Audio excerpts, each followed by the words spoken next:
Oke, baiklah pada saat ini terima kasih untuk kesempatan yang diberikan.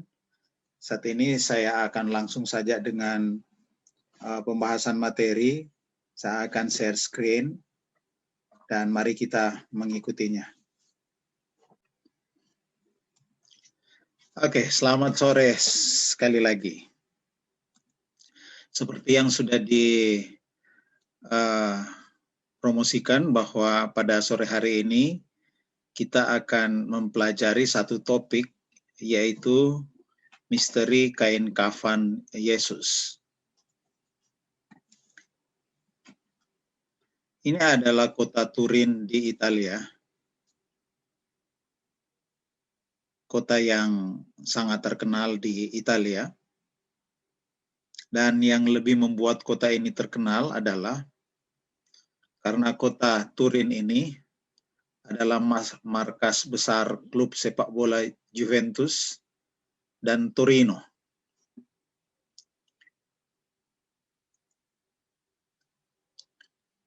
Salah satu ini adalah stadion dari klub sepak bola Juventus, dan salah satu bintang yang terkenal saat ini yang berada di klub itu adalah Cristiano Ronaldo.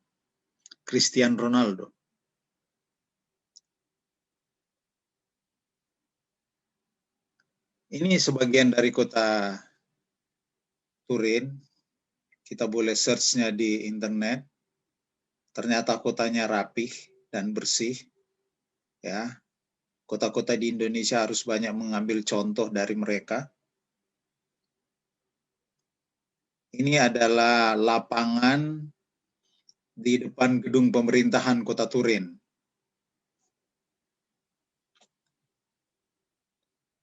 Ada sungai yang membelah kota Turin dan sungai itu kelihatan bersih sekali ya. Kita harus banyak belajar dari mereka.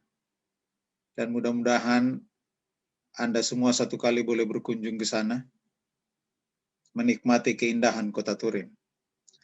Namun yang menarik di sini terkait dengan pelajaran kita adalah di kota Turin ini ada gereja besar atau katedral yang bernama Katedral Santo Yohanes Pembaptis. Ini katedralnya. Apa yang membuat katedral ini terkenal? Di katedral ini disimpan kain kafan yang menurut banyak orang adalah kain kafan yang membungkus mayat Yesus. Banyak sekali turis yang ke sana untuk melihat kain kafan yang membungkus mayat Yesus, karena katanya itu telah ditemukan dan sekarang disimpan di gereja Santo Yohanes yang ada di kota Turin. Ini kain kafannya. Banyak sekali peziarah yang datang. Dan inilah kain kafannya dilihat dari atas. Kelihatan sekali ada bentuk manusia dan mirip sekali dengan gambar Tuhan Yesus. Inilah kain kafan yang ada di kota Turin. Kita boleh lihat dari sisi yang lain, ini lihat. Jadi kelihatan sekali ada seseorang yang meninggal dan bekas-bekasnya ada di kain ini. Kalau kita teliti lebih jauh, di situ akan terlihat bagian-bagian luka dari mayat ini yang dikatakan adalah Yesus. Bagian luka-lukanya di bagian mana tercermin di kain kafan ini. dan film The Passion, berapa luka yang ditunjukkan, salah satunya mereferensi dari kain kafan ini. Di bagian-bagian mana luka-lukanya. Jadi luar biasa sekali pengaruh kain kafan ini kepada kebanyakan orang, khususnya orang-orang Kristen. Dan bukti keberadaan kain kafan ini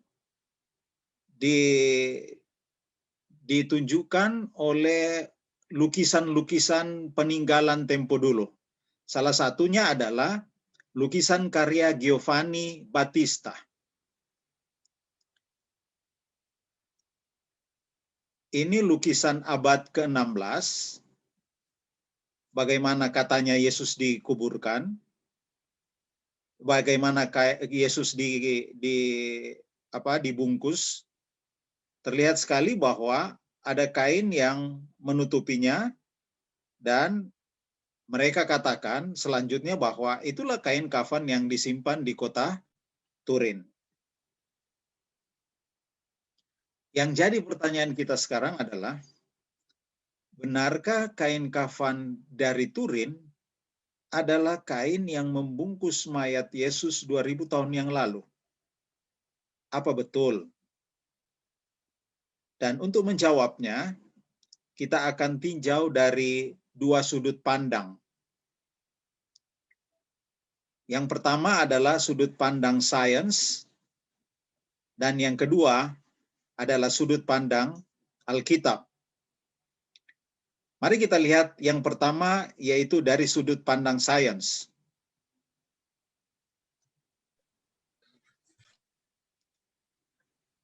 Dalam majalah Tempo 6 Oktober 2009, penulisnya adalah Nur Haryanto, di situ dituliskan demikian.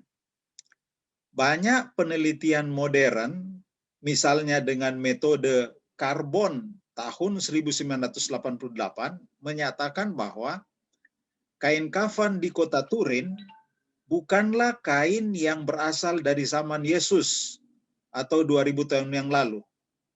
Itu berasal dari sekitar tahun 1200 sampai 1300 Masehi, yaitu pada abad pertengahan. Jadi salah satu penelitian dengan menggunakan metode karbon 14, kebetulan saya guru fisika, mengerti sedikit ini masalah karbon 14, biasa digunakan untuk mengukur fosil. Nah, dengan metode ini didapati bahwa kain itu bukanlah kain yang berasal dari zaman Yesus atau sekitar 2000 tahun yang lalu. Kain itu berasal sekitar tahun 1200 sampai 1300 Masehi. Jadi jauh ke depan dibandingkan dengan tahun di mana Yesus disalibkan. Tadi ada lukisan yang melukiskan kain kafan itu 1600-an.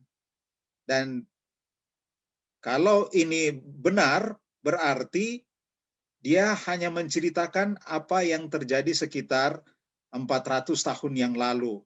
400 tahun sebelum lukisan itu dibuat. Bukan 1600 tahun sebelumnya, bukan di zaman Yesus. Jadi, kembali lagi, ditinjau dari segi sains, kain kafan itu dipertanyakan keasliannya. Seingat saya, Gereja Katolik juga tidak ada pendapat untuk masalah ini. Mereka tidak mengatakan ya, mereka tidak mengatakan menolak. Jadi diam. Cuma itu disimpan di salah satu gereja yang besar yang ada di Italia. Jadi menurut sains, kembali lagi, kain itu bukan kain yang berasal dari zaman Yesus. Sekarang mari kita tinjau dari segi Alkitab.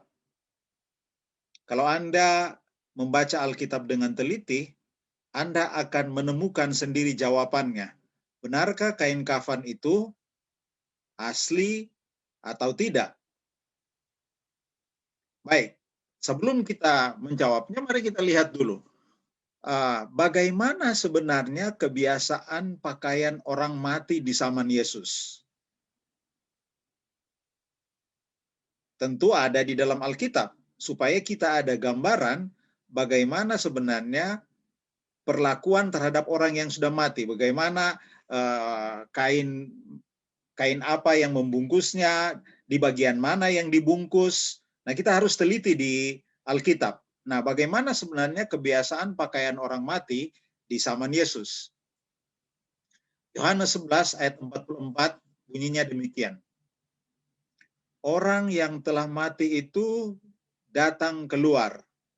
Maksudnya ini Lazarus. Ini cerita tentang Lazarus. Lazarus sudah 4 hari dikubur, lalu Yesus pergi ke kubur Lazarus bersama dengan orang banyak, lalu Yesus pun membangkitkan dia. Lalu kalimat selanjutnya mengatakan demikian. Keterangan Alkitab mengatakan demikian. Orang yang telah mati itu, maksudnya Lazarus, datang keluar.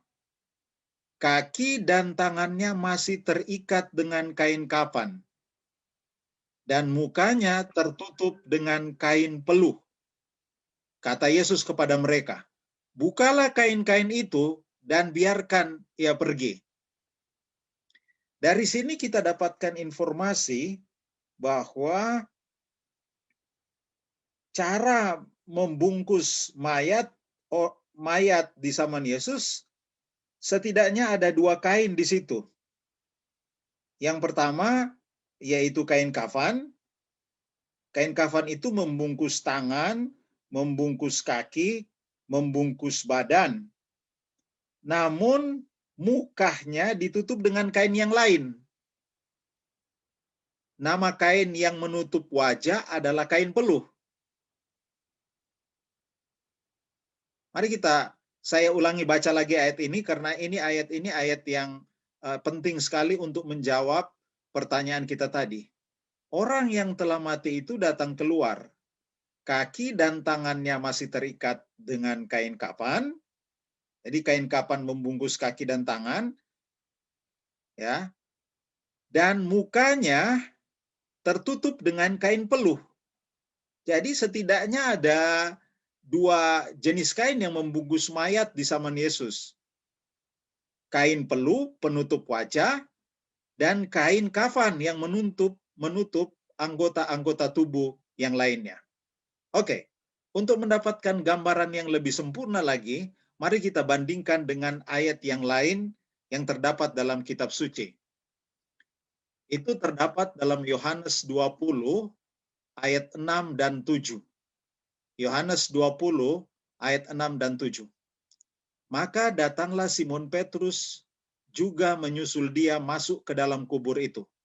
Nah, ini bercerita tentang peristiwa kebangkitan Yesus. Waktu murid-murid Yesus mendapat berita bahwa Yesus sudah bangkit, berlarianlah mereka menuju ke kubur Yesus. Dan di ayat ini diceritakan bagaimana Simon Petrus sampai di kubur itu. Maka datanglah Simon Petrus juga menyusul dia dan masuk ke dalam kubur itu. Ia melihat kain kafan terletak di tanah. Sedangkan kain peluh yang tadinya ada di kepala Yesus tidak terletak dekat kain kafan itu, tetapi agak di samping di tempat lain, ya, dan sudah tergulung. Kembali lagi, sama seperti peristiwa Lazarus dibangkitkan. Begitu juga dengan peristiwa Yesus dibangkitkan. Ternyata diinformasikan kepada kita bahwa yang membungkus mayat di zaman Yesus itu ada 2 jenis kain. Kain kafan dan kain peluh. Kain peluh itu yang membungkus kepala, di bagian kepala. Sekarang mari kita lihat kembali kain kafan di kota Turin. Anda lihat, perhatikan baik-baik. Apakah kainnya terbagi dua? Apakah terpisah yang membungkus kepala dan yang membungkus tangan, kaki, badan? Apakah terpisah? Ini menyatu. Kalau kita teliti dengan baik, kainnya menyatu. Tidak seperti gambaran Alkitab. Tidak seperti gambaran Alkitab.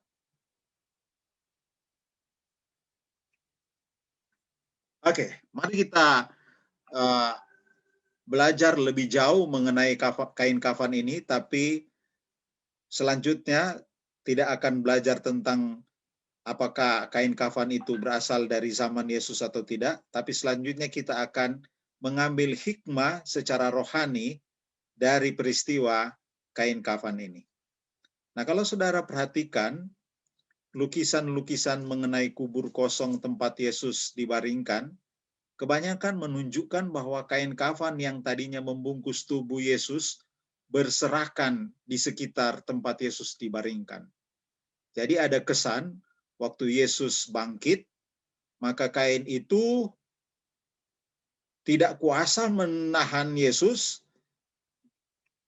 dilemparkan begitu saja di samping sehingga berserakan, lalu kemudian Yesus bangkit, keluar.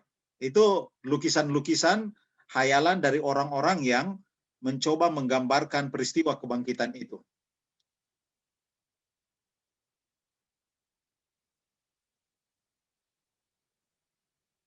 Nah, apa pelajaran yang dapat kita ambil dari kisah kain kafan yang tertinggal di kubur waktu Yesus bangkit? Apa? Mari kita kembali baca Yohanes 20 ayat 6 dan 7. Yohanes 20 ayat 6 dan 7. Maka datanglah Simon Petrus juga menyusul dia dan masuk ke dalam kubur itu. Ia melihat kain kafan terletak di tanah, sedangkan kain peluh yang tadinya ada di kepala Yesus tidak terletak dekat kain kafan itu, tetapi agak di samping di tempat yang lain dan sudah tergulung. Perhatikan frase sudah tergulung. Kalau sudah tergulung, berarti ada orang yang menggulungnya. Berarti ada orang yang menggulungnya. Berarti gambaran lukisan-lukisan selama ini bahwa ketika kebangkitan Yesus, kain kafan itu berserakan di mana-mana, tidak teratur, itu tidak tepat, tidak seperti yang digambarkan oleh Alkitab. Alkitab mengatakan bahwa kain kafan itu memang ada diletakkan di tanah, karena kuburnya kan gua. Dan tidak jauh dari situ ada kain peluh. Dan katanya itu dalam keadaan yang sudah tergulung. Rapi, tidak sembrono. Baik, untuk memperkuat kesimpulan kita bahwa sebenarnya kain kafan dan kain peluh yang membungkus mayat Yesus itu tidak diletakkan dengan sembrono. Mari kita lihat keterangan dari Ellen White. Ellen White menuliskan demikian. Baju itu bukannya dilemparkan ke sisi dengan sembrono saja. Maksudnya kain kafan. Baju itu bukannya dilemparkan ke sisi dengan sembrono saja, melainkan dilipat baik-baik di tempatnya sendiri. Siapa yang lipat? Tangan juru selamatlah yang melipat setiap kain itu dan meletakkannya di tempatnya. Jadi baik kain kafan maupun kain peluh yang menurut Alkitab tadi sudah dalam keadaan tergulung dan satu dalam keadaan yang terlipat baik, itu yang melakukannya adalah bukan malaikat-malaikat yang datang menjemput Yesus pada hari Minggu kebangkitan itu. Tapi Yesuslah yang melipat itu di tempatnya sendiri. Tangan Yesuslah yang meletakkannya dengan teratur di kuburnya sendiri. Apa pelajaran pertama yang dapat kita ambil dari peristiwa ini? Pelajaran pertama yang dapat kita ambil dari peristiwa ini adalah kebiasaan Yesus bangun pagi adalah merapikan tempat tidur. Mungkin Anda tertawa dengan kesimpulan ini. Bagaimana kita bisa menyimpulkan bahwa kebiasaan Yesus bangun pagi adalah merapikan tempat tidur? Oke, mari kita lihat penjelasan berikut ini. Markus 5 ayat 39. Sesudah ia masuk, ia berkata kepada orang-orang itu, "Mengapa kamu ribut dan menangis? Anak ini tidak mati, tetapi tidur." Ini cerita bagaimana Yesus membangkitkan anak yang telah dikatakan orang sudah mati. Lalu Yesus katakan gini, anak ini tidak mati, dia cuma tidur. Di sini Yesus menyamakan keadaan mati dengan tidur. Jadi kesimpulan kita dari sini, dari ayat ini adalah Yesus menyamakan mati itu dengan tidur. Lukas 8 ayat 52. Semua orang menangis dan meratapi anak itu. Akan tetapi Yesus berkata, "Jangan menangis. Ia tidak mati, tetapi tidur." Kembali lagi Yesus mengulangi bahwa kematian itu seperti apa? Seperti tidur. Lalu mari kita baca kembali peristiwa Lazarus. Bagaimana persepsi Yesus mengenai kematian Lazarus? Yohanes 11 ayat 11 sampai 13. Demikianlah perkataannya. Dan sesudah itu ia berkata kepada mereka, "Lazarus, saudara kita, telah tertidur, tetapi aku pergi ke sana untuk membangunkan dia dari tidurnya." Maka kata murid-muridnya itu kepadanya, "Tuhan, jikalau ia tertidur, ia akan sembuh." Tetapi maksud Yesus ialah tertidur dalam arti mati. Sedangkan sangka mereka, Yesus berkata tentang tidur dalam arti biasa. Jadi di peristiwa yang lain, Yesus menggambarkan lagi tentang menggambarkan kembali tentang kematian itu sama dengan tidur. Mati itu sama dengan tidur. Di Perjanjian Lama dijelaskan bahwa orang mati tidak tahu apa-apa, orang yang tertidur pulas juga tidak tahu apa-apa. Dia tidak mengerti di sekelilingnya. Ya, makanya Yesus mengatakan ini kepada murid-muridnya. Jadi kembali lagi Yesus menekankan bahwa ada persamaan antara mati dengan tidur. Dia menyamakan tidur dengan mati. Jadi kembali lagi kita buat kesimpulan, menurut Yesus kematian adalah tidur sementara. Jadi karena waktu Yesus bangkit, ia melipat kain kafan yang membungkus tubuhnya waktu mati, itu berarti kebiasaannya waktu bangun tidur adalah merapikan tempat tidurnya. Yesus mati. Dan Yesus samakan kematian itu dengan tidur. Waktu Yesus bangkit, dia rapikan kain kafan yang membungkus tubuhnya dan kain peluh. Dia rapikan. Nah, ini menggambarkan juga bagaimana dia bangun tidur. Waktu dia bangun tidur, dia merapikan tempat tidurnya. Ini satu kebiasaan yang perlu kita contoh. Juru selamat kita, Raja segala raja, melakukan hal sepele ini untuk dirinya, dan ini haruslah menjadi contoh bagi kita. Jadi pelajaran dari Yesus melipat kain kafan waktu ia bangkit, yang pertama adalah kebiasaan Yesus bangun pagi adalah merapikan tempat tidur.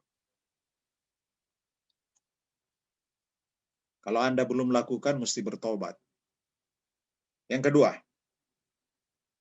kedua, apalagi pelajaran yang dapat kita ambil dari Yesus melipat kain kafan dan kain peluh waktu dia bangkit. Pelajarannya sebagai berikut. Yesus adalah pencipta, Raja alam semesta. Masih sempat melipat baik-baik kain kafan waktu kebangkitannya. Ini menunjukkan ia tidak mengabaikan hal-hal sepele dalam kehidupan ini. Jadi pelajaran yang kedua dari sini adalah Yesus tidak mengabaikan perkara-perkara sepele dalam kehidupan. Yesus, Raja alam semesta. Masih sempat melakukan hal-hal ini. Gantinya menyuruh murid-muridnya untuk melakukannya, gantinya menyuruh orang lain untuk melakukannya, dia masih melakukannya sendiri. Waktu kebangkitan, dia tidak suruh malaikat-malaikat untuk mengatur kain kafan itu, melipatnya, dia tidak suruh. Padahal malaikat itu adalah suruhan-suruhannya. Dia tidak menyuruhnya, dia lakukan sendiri. Dari sini kita simpulkan bahwa Yesus tidak mengabaikan perkara-perkara sepele dalam kehidupan. Apa aplikasinya kepada kita? Banyak di dalam gereja, waktu dia belum apa-apa, dia mau melakukan pekerjaan apa saja. Tapi setelah dia berhasil dalam pekerjaan, status sosialnya di masyarakat meninggi, tinggi, status sosialnya di pemerintahan sudah sangat diperhitungkan, maka orang ini tidak lagi mau terima jabatan yang rendah di dalam jemaat. Dia pikir hal-hal sepele itu bukanlah pekerjaannya. Itu bukan bagian saya. Yesus tidak demikian. Yesus tidak mengabaikan perkara-perkara sepele dalam kehidupan. Yang Ellen White memberikan penjelasan tambahan, menguatkan apa yang sudah kita simpulkan tadi. Tetapi tangan juru selamatlah yang melipat setiap kain itu. Kalau bilang setiap kain berarti ada lebih dari satu kain. Dan meletakkannya di tempatnya. Pada pemandangannya yang menuntun baik bintang maupun atom, tidak ada sesuatu yang tidak penting. Nah, ini keterangan Ellen White ini menguatkan apa yang sudah kita simpulkan tadi. Yang ketiga,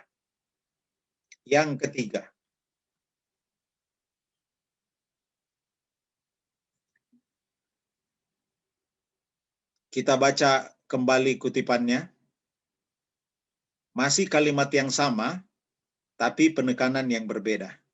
Tetapi tangan juru selamatlah yang melipat kain itu dan meletakkannya di tempatnya. Pada pemandangannya yang menuntun baik bintang maupun atom, tidak ada sesuatu yang tidak penting.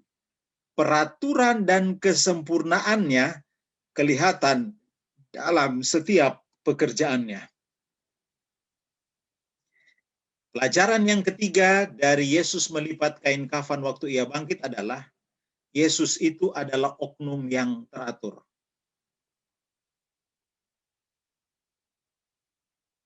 Orang Kristen artinya mengikuti pengikut-pengikut Kristus. Tentu mengikutinya dalam segala hal. Salah satu karakter Yesus adalah dia itu adalah oknum yang teratur. Salah satu dasar bagi kita untuk menyimpulkan bahwa ia adalah oknum yang teratur adalah ketika Yesus bangkit, ia merapikan kain yang membungkus tubuh waktu dia mati. Kain kafan dan kain peluh dia lipat baik-baik, letakkan di tempat yang baik, dan tidak dibiarkan sembrono begitu saja.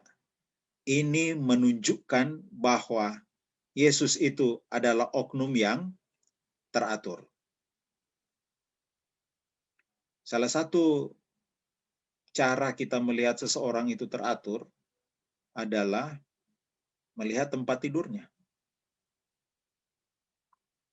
Kalau tempat tidurnya sembrono, maka kesimpulan sementara untuk kita mengenai orang itu adalah orangnya tidak teratur. Orangnya tidak teratur.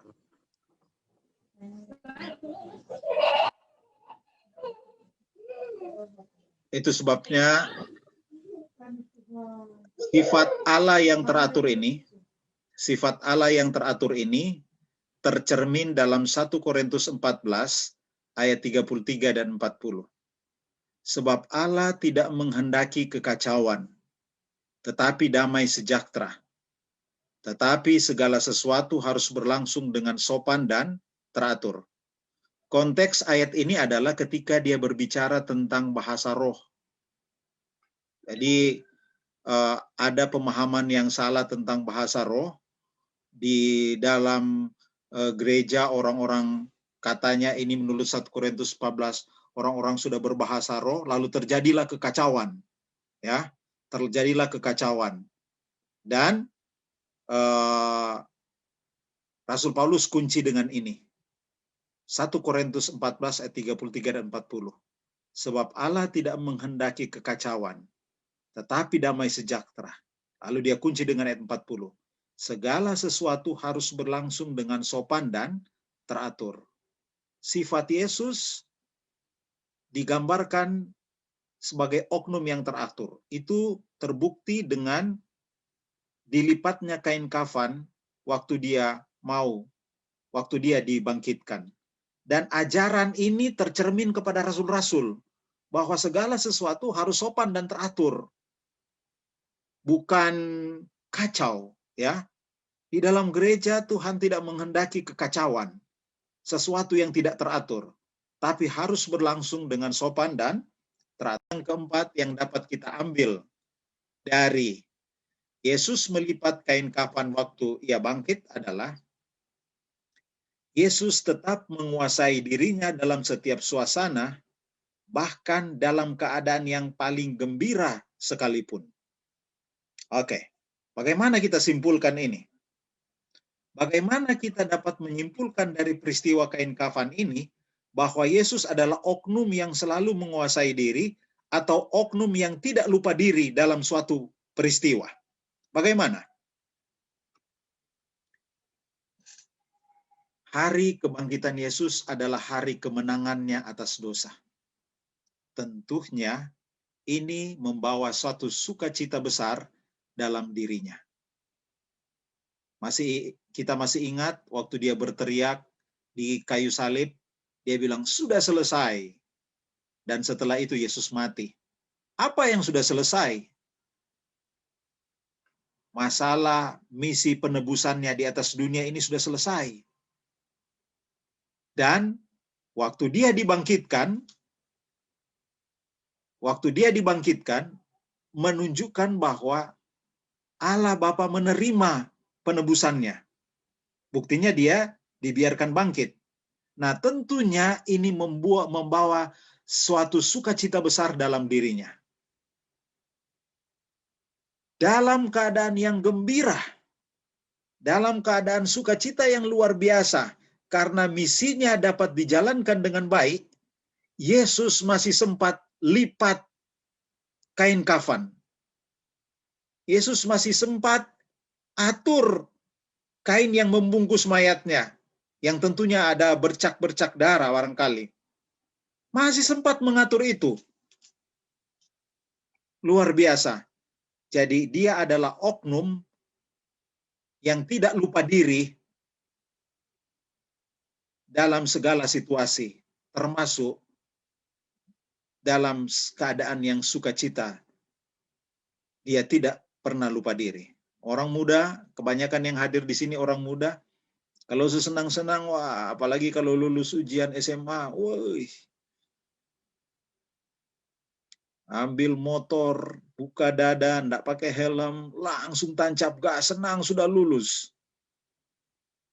Dan akhirnya banyak yang berakhir dengan kematian. Lupa diri.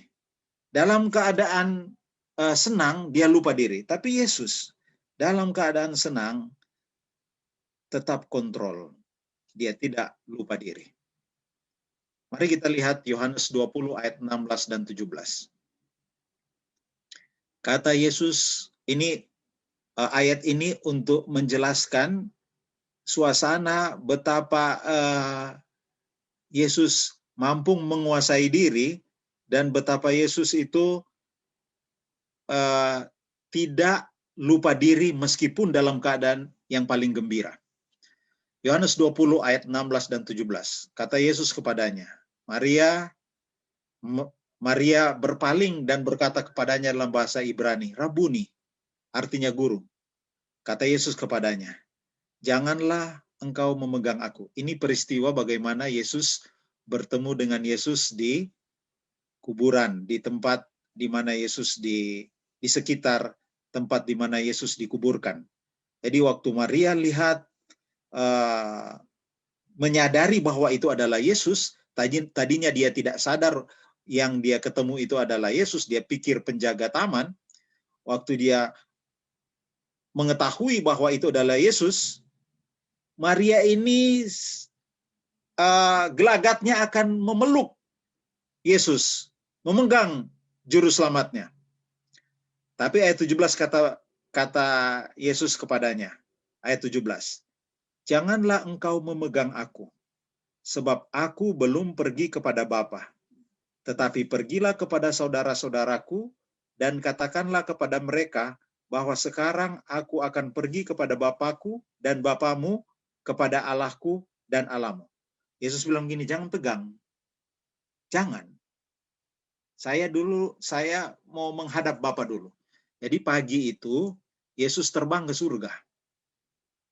Terbang ke surga dan balik lagi. Pada sore hari waktu dia balik, dia ketemu dengan dua murid yang dalam perjalanan ke Emmaus. Itu kalau Anda teliti Alkitab, itu Anda akan dapat simpulkan demikian. Mengapa Maria tidak diizinkan menyentuhnya? Karena Yesus bilang, tunggu, jangan dulu sentuh aku, karena aku belum menghadap Bapa. Setelah itu dia langsung menghadap Bapa. Lalu dia kembali, lalu hidup bersama-sama dengan murid-muridnya selama 40 hari. Nah, lalu kemudian setelah 40 hari dia naik untuk sampai sekarang ini. Kita tinggal tunggu bagaimana dia datang kedua kali. Nah, hari kebangkitan Yesus adalah hari kemenangannya atas dosa. Tentu ini membawa suatu sukacita besar dalam dirinya. Namun meskipun dalam perasaan sukacita, di mana dia akan segera menghadap Bapa untuk menyatakan bahwa misi pengorbanannya telah dilaksanakan dan mendapat penghormatan dan kemuliaan, dia masih menyempatkan diri merapikan tempat tidur atau mengatur kain kafan sebelum dia keluar dari kubur. Ini mengindikasikan bahwa Yesus menguasai dirinya, tidak lupa diri dalam segala keadaan, termasuk dalam keadaan yang senang. Sebabnya ada pelajaran Alkitab katakan, kuasailah dirimu dalam segala hal. Dalam segala hal, termasuk dalam keadaan yang gembira. Ya, termasuk dalam keadaan yang gembira. Dan itu Yesus sudah praktekkan. Jadi dari pelajaran Yesus melipat kain kafan waktu ia bangkit ini, kita kembali dapati 4 poin yang penting mengenai karakter Yesus. Yang pertama, kebiasaan Yesus bangun pagi adalah merapikan tempat tidur. Yang kedua, Yesus tidak mengabaikan perkara-perkara sepele dalam kehidupan. Yang ketiga, Yesus itu adalah oknum yang teratur. Ellen White katakan, baju yang Yesus miliki itu tidak banyak. Tapi dia sampaikan, dia selalu bersih. Lalu yang keempat, Yesus tetap menguasai dirinya dalam setiap suasana, bahkan dalam keadaan paling gembira sekalipun. Lalu yang kelima adalah tabiat tidak berubah oleh kematian. Bagaimana kita bisa simpulkan itu? Bahwa tabiat tidak berubah oleh kematian. Sederhana saja. Kebiasaan Yesus waktu baru bangun tidur adalah merapikan tempat tidurnya. Dan waktu bangkit, dia lakukan itu. Masih juga melakukan hal yang sama. Merapikan kain kafan dan kain pelu yang membungkus mayatnya. Kita bisa simpulkan bahwa karakter kita tidak berubah oleh kematian. Apa yang kita hidupkan di atas dunia ini, pada waktu kebangkitan kita akan lanjutkan. Makanya perubahan itu harus dilakukan selama kita berada di atas dunia ini. Dan Ellen White katakan, dalam perumpamaan Tuhan Yesus halaman 239 alinea yang pertama, tabiat yang dibentuk menurut rupa ilahi adalah satu-satunya harta yang dapat kita bawa serta dalam dunia ini yang ke dunia yang akan datang. Engkau akan bangkit dari kubur dengan watak yang sama seperti yang engkau tunjukkan di rumah dan masyarakat. Yesus tidak mengubah tabiat pada waktu kedatangannya. Tabiat kita tidak akan berubah waktu dibangkitkan. Sama dengan Yesus. Dia tidak berubah. Kebiasaannya waktu tidur dia merapikan tempat tidurnya. Waktu bangkit juga, setelah bangkit, dia masih melakukan hal yang sama. Jadi watak yang dia tunjukkan tetap akan terbawa setelah kebangkitan.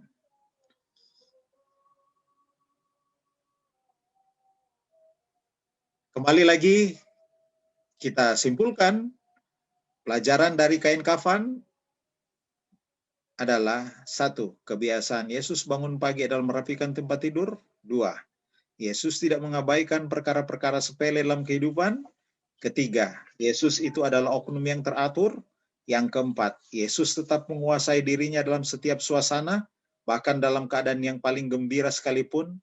Dan yang 5 adalah tabiat sebenarnya tidak berubah oleh kematian. Kiranya firman Tuhan ini akan menjadi bagian kita. Amin. Amin, puji Tuhan untuk satu pelajaran yang sangat baik, yang sangat praktis dalam kehidupan kita ya tentunya. Mungkin saat mendengar pembahasan tadi, mungkin ada yang langsung evaluasi diri, lihat kamar tidur, sudah rapi tidak selimutnya atau kamarnya. Dan ini puji Tuhan ya kita dapat pelajaran yang sangat praktis untuk kehidupan kita. Nah, pada saat ini kita masuk dalam sesi tanya-jawab. Mungkin ada teman-teman yang mau memberikan pertanyaan, dipersilakan bisa mengirimkan lewat pesan atau di chat box kepada host atau co-host atau bisa disampaikan secara langsung saat ini. Dipersilakan.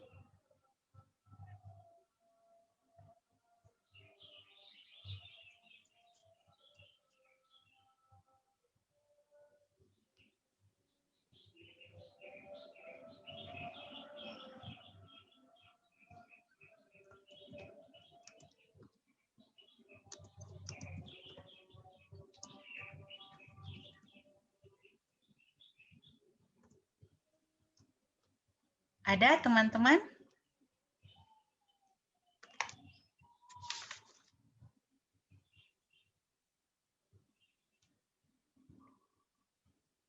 Oh, oke, Sir. Di sini ada satu pertanyaan, Sir. Jadi pertanyaannya seperti ini.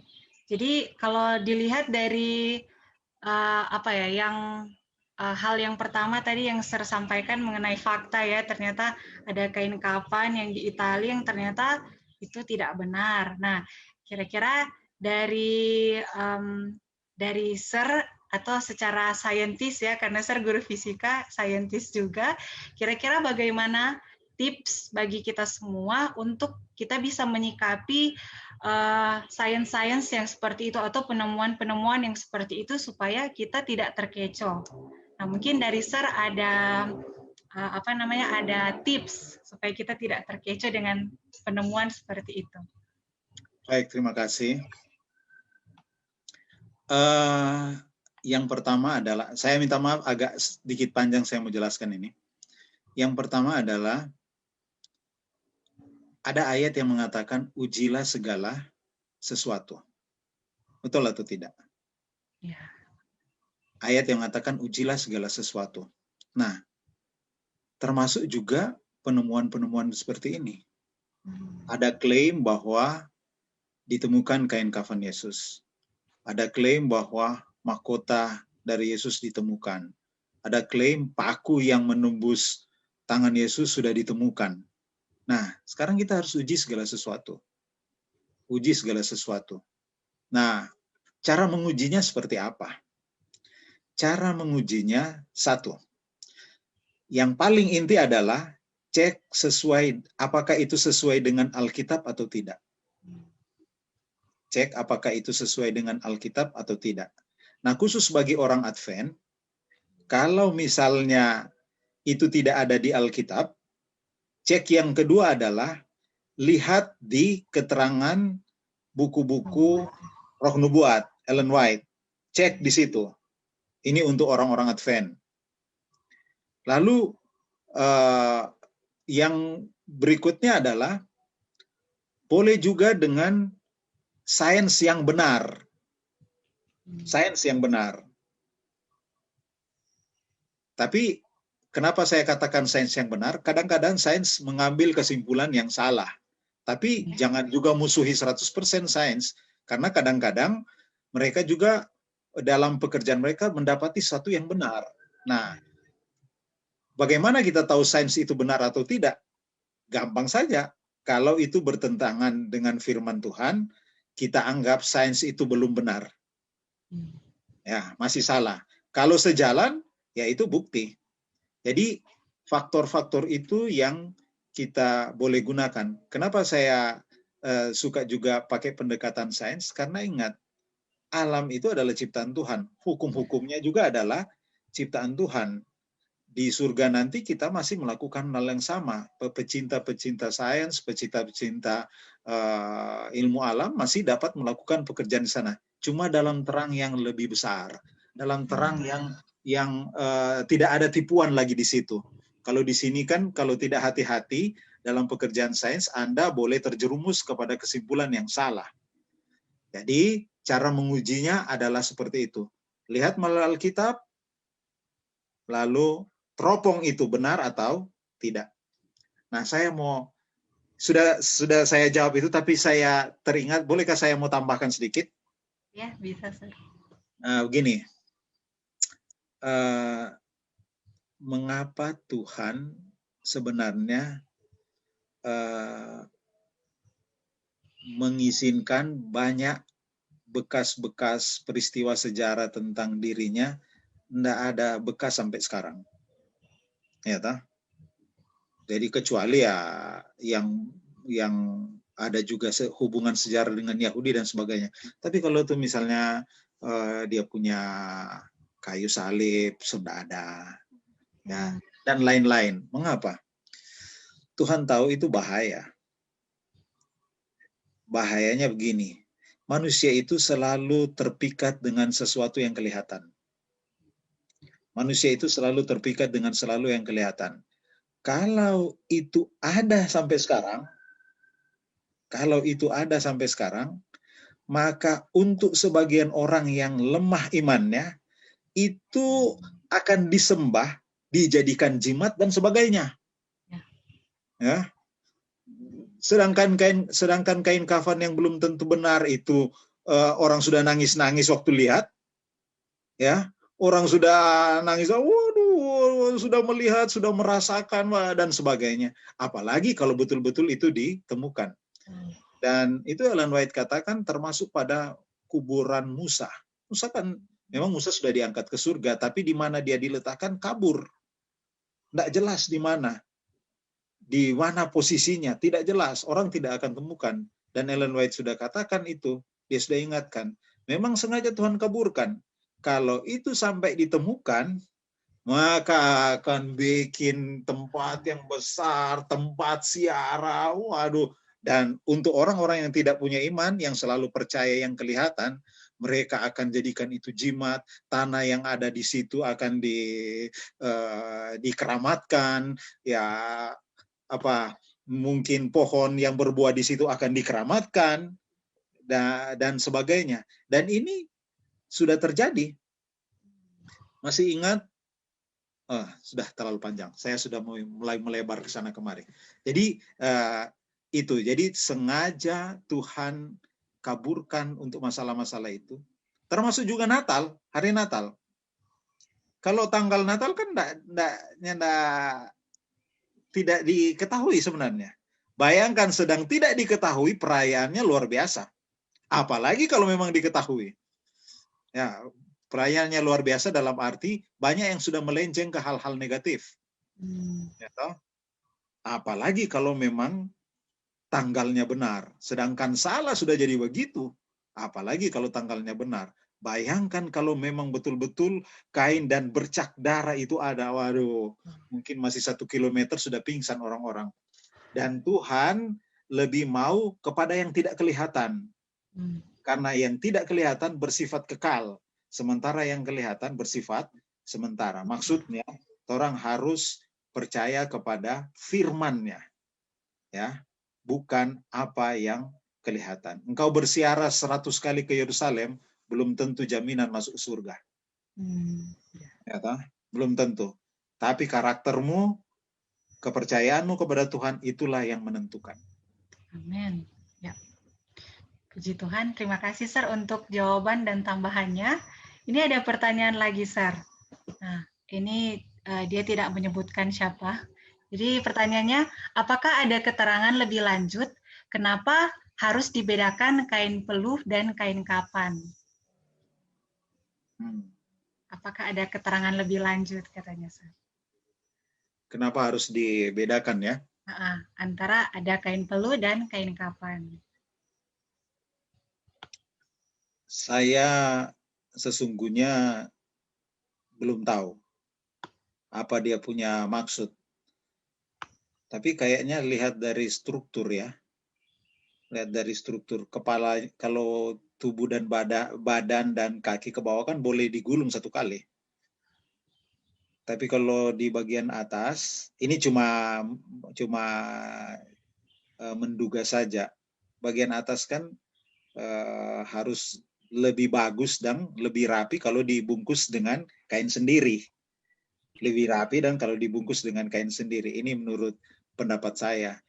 Ya, kalau 1 kali nanti seperti bungkusan itu jadi lain. Jadi tidak rapi kelihatan ya. Tidak akan kelihatan begitu ya. Tapi mungkin ada penjelasan lain, dan ini kan kebiasaan orang Yahudi. Kebiasaan orang Yahudi. Nanti Anda research dan bagaimana. Saya tidak tahu persis kenapa harus ada 2 kain untuk masalah ini. Saya cuma menduga mungkin lebih gampang untuk membungkus ya, karena kepala itu kan bulat, lalu bagian bawah itu lain ya. Nah, seperti itu. Kira-kira seperti itu. Ya, betul sih, Sir. Sepertinya ini ada banyak pertanyaan, Sir. Ada ini pertanyaan yang menarik, Sir. Jadi pertanyaan seperti ini. Jadi ada seorang oma katanya yang dengar dan dia bertanya, mengapa sebagai orang Kristen pada saat meninggal tidak diikat dengan kain kafan dan kain peluh, tapi malah dengan baju yang rapi dan bagus. Nah, pertanyaannya seperti itu. Oke, gini.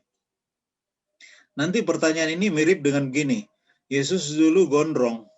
Kenapa enggak gondrong saja kita saat ini? Nanti lagi pertanyaan muncul gini. Yesus itu dulu pakai jubah. Ya, kenapa kita pakai celana, enggak pakai jubah? Nanti lagi muncul begini. Dulu Yesus punya sepatu kan bukan seperti model kita sekarang, Keds dan sebagainya, sendal jepit. Ya, model begitu yang penemuan-penemuan arkeolog di zaman itu ya seperti sendal jepit dan begitu. Nah, kenapa kita enggak begitu? Nah, apa bedanya? Jadi, gini, ada di dalam Alkitab ada prinsip atau ada perintah yang harus kita ikuti. Ada yang tidak harus diikuti karena itu cuma bagian budaya di masa itu. Cara berpakaian, cara bungkus mayat. Nah, Yesus kan dikubur di gua. Apakah kita mesti kubur di gua? Karena Yesus kubur di gua, apakah kita mesti kubur di gua? Apakah semua Yesus itu mati dikuburkan sore-sore? Apakah tuh yang kubur-kubur pagi salah? Cuma karena Yesus itu enggak bisa. Itu bukan hukum Tuhan. Beda ya. Beda mana tuh hukum Tuhan, mana dengan tuh kebiasaan yang ikut saja budaya setempat. Nah, itu kan termasuk budaya setempat. Ya, toh? Oke. Jadi memang karena budaya ya, Sir ya. Nah, budaya dan kebiasaan masyarakat gimana kita menyesuaikan. Kalau kita sekarang pakai jas kan? Ya. Kayak kapas lagi di hidung. Ya, kaos tangan. Itu bukan firman Allah, itu cuma kebiasaan. Jadi boleh enggak harus diikuti. Oh, oke, Sar. Ini ada 2 pertanyaan lagi, Sar. Kalau yang pertanyaan ini dia sekedar misalnya seperti informatif lah, mungkin Sar ada pernah baca. Jadi pertanyaannya seperti ini, Sar. Mengapa Yesus yang tadi ya. Ya, mengapa itu sudah dijawab. Apakah di Alkitab diceritakan siapa yang mengkafani tubuh Yesus, katanya?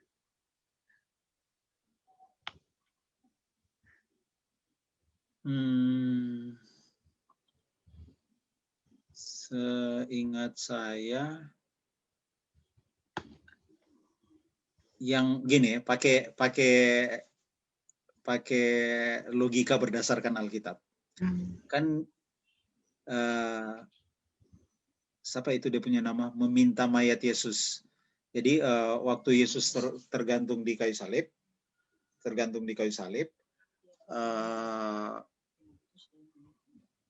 di dalam Yusuf Arimatea. Yusuf. Jadi Yusuf Arimatea minta kepada Pilatus untuk menurunkan mayat Yesus karena sudah dekat hari Sabat kan. Gitu. Nah, jadi kalau begitu siapa yang pergi? Tentu orang-orang yang berkepentingan, yang Yusuf, dan di situ juga Ellen White bilang ada Nikodemus, kasih minyak, Yusuf dari Arimatea, dan sebagian murid-murid dan murid-murid yang ada waktu itu, ya. Jadi kemungkinan besar mereka yang melakukannya. Cuma diceritakan di Alkitab bahwa yang menurut ada izin minta mayat Yesus, Yusuf dari Arimatea, dan dia punya nama, Nikodemus juga hadir dalam meminyaki Yesus. Murid-muridnya heran betapa orang-orang ini, orang-orang yang terhormat, menghormati guru mereka, yang mereka tidak sangka. Itu keterangan Ellen White. Jadi murid-murid ada di situ waktu diminyaki. Habis diminyaki kan dibungkus kayak dengan kain kafan. Berarti orang-orang yang ada dalam situ. Kita curiga mereka itu semua. Ya, murid-murid Yesus dan tuh simpatisan-simpatisan kepada Yesus, termasuk Nikodemus dan Yusuf dari Arimatea. Oke, terima kasih, Sir. Ternyata kita dapatnya bisa dari buku Roh Nubuat ya, Sir ya. Ya. Oke. Sir, ini ada pertanyaan lagi. Jadi dibilang, Sir, saya tidak bertanya mengenai kain kafan, Tetapi ada satu penemuan mengenai tabut perjanjian yang ditemukan oleh Ron Wade, namanya sorry kalau salah baca ya, Ron Wade. Nah, kira-kira bagaimana tanggapan Sir mengenai hal itu? Jadi ditemukan tabut perjanjian katanya Sir, karena ada juga satu kutipan yang dibilang bahwa tabut akan ditemukan di zaman akhir untuk menjadi bukti di seluruh dunia bahwa 10 hukum masih berlaku, kutipan dari Ellen White. Kira-kira tanggapan dari Sir bagaimana? Begini ya, kalau memang tabut itu sudah ditemukan, tentu heboh. Sudah heboh, seheboh-hebohnya, lebih heboh mungkin dari corona, ya, menurut saya, Dang. Tapi tidak seperti itu, tidak menggemparkan orang Advent, tidak menggemparkan Kristen-Kristen yang lain, baru klaim semacam itu. Jadi maaf ya, saya perlu diteliti lagi lebih jauh ya untuk masalah itu. Jangan terlalu gegabah mendengarkan sebuah informasi. Di YouTube sekarang, waduh, gampang sekali untuk membuat. Kalau orang tidak terlatih melihat, kita akan terpesona, ya. Kita akan terpesona dan mengambil kesimpulan seperti itu. Jadi menurut saya, kalaupun ada klaim bahwa sudah ditemukan, kita tunggulah para ahli dari berbagai, termasuk arkeolog orang Advent ada cukup banyak, dan jadi kita tunggu dan kita lihat pendapat mereka. Sama dengan vaksin, kan vaksin corona, sudah ditemukan, tunggu dulu. Jadi harus diteliti lebih jauh, jangan terlalu gegabah kita menyimpulkan. Tapi saya ingin baca satu kutipan tentang tabut ini, ya, tentang tabut ini. Entah ini saya ambil di buku ini. Oke, bisa? Ya, para nabi dan raja. Para nabi dan raja, halaman ini, Ellen White punya tulisan. Yang saya, apa dia punya nama, pakai stabilo. Highlight, ya. Saya baca ya. Ini peristiwa waktu tabut itu di bangsa Babel menyerang Yerusalem. Kan tabut itu kan maksudnya begini, waktu Babel menyerang Yerusalem, nah ada orang-orang yang melakukan ini, saya baca. Di antara orang-orang benar yang tetap berada di Yerusalem, kepada siapa rencana ilahi telah dijelaskan, ada beberapa orang yang berketetapan untuk menyimpan tabut perjanjian kudus yang berisi loh batu, yang berisi 10 perintah, supaya tidak akan jatuh ke tangan orang-orang yang bengis, maksudnya Babel. Ya. Ini mereka lakukan. Dengan menangis dan bersedih, mereka menyembunyikan tabut itu dalam sebuah gua, di mana tabut itu tersembunyi dari orang-orang Israel dan Yehuda oleh karena dosa mereka, dan tidak lagi akan dikembalikan kepada mereka. Tabut yang kudus itu pun telah disembunyikan. Itu tidak akan terganggu selama itu disembunyikan. Jadi memang waktu penyerangan itu tabut itu disembunyikan. Dan sampai sekarang sebenarnya belum ada yang menemukan. Itu kalau ditemukan tentu klaim, itu khotbah dari di mana-mana pasti berbulan-bulan cuma tentang itu. Tapi sekarang saya pun baru dengar. Jadi mungkin itu cuma klaim dari beberapa orang. Perlu diselidiki lebih jauh ya. Saya juga sudah nonton film dokumenter tentang lokasi dan tempat di mana tabut itu. Ya, sangat saintis. Tapi jangan terburu-buru mengambil kesimpulan. Ya. Oke, Sir. Terima kasih banyak, Sir, untuk setiap jawaban dan tambahan yang sudah diberikan. Dan mungkin teman-teman masih ada yang punya pertanyaan lagi, mungkin nanti bisa disampaikan saja ke co-host yang ada, dan nantinya kami akan sampaikan nanti ke Sir kalau ada kesempatan, dan kita akan jawab bersama-sama. Dan pada saat ini saya berikan kesempatan kembali ke Sir Osbert untuk mungkin menyampaikan closing statement atau kesimpulan, dan akan nanti langsung ditutup oleh Sir dengan doa. Baik. Yang pertama adalah kain kafan yang diklaim sebagai kain kafan Yesus itu tidak sesuai dengan keterangan dari Alkitab. Yang kedua adalah dari peristiwa bagaimana kain kafan itu dilipat waktu Yesus dibangkitkan, itu menceritakan banyak pelajaran bagi kita tentang karakter Yesus. Sebagai orang Kristen, pengikut-pengikut Kristus, kita harus mengikuti karakter Yesus di hal-hal yang sederhana, termasuk melipat, merapikan tempat tidur, dan memperhatikan hal-hal yang sepele yang kebanyakan orang-orang yang merasa penting tidak lagi memperhatikannya. Kiranya pelajaran ini akan diingat, kita belajar dari Yesus yang lemah lembut dan rendah hati. Kita berdoa. Bapa di surga, kami bersyukur boleh bertemu dengan saudara-saudara kita dari berbagai tempat di sore hari ini. Kiranya firman Tuhan yang telah kami bahas memberikan pencerahan dan menuntun kami lebih dekat kepada Tuhan, mengikuti Yesus sebagai juru selamat, mengikuti teladan-teladannya, termasuk dalam perkara-perkara yang dianggap orang sepele. Tuhan, ajarlah kami untuk tajam melihat keterangan-keterangan firman Tuhan untuk menjawab apa yang ada di sekitar kami, supaya di masa yang penuh dengan penipuan ini, kami tidak akan tertipu. Kami akan berdiri dalam kebenaran yang sebenarnya, dan kami lebih dekat kepada Tuhan. Beberapa dari antara yang hadir di sini sedang mempelajari Alkitab.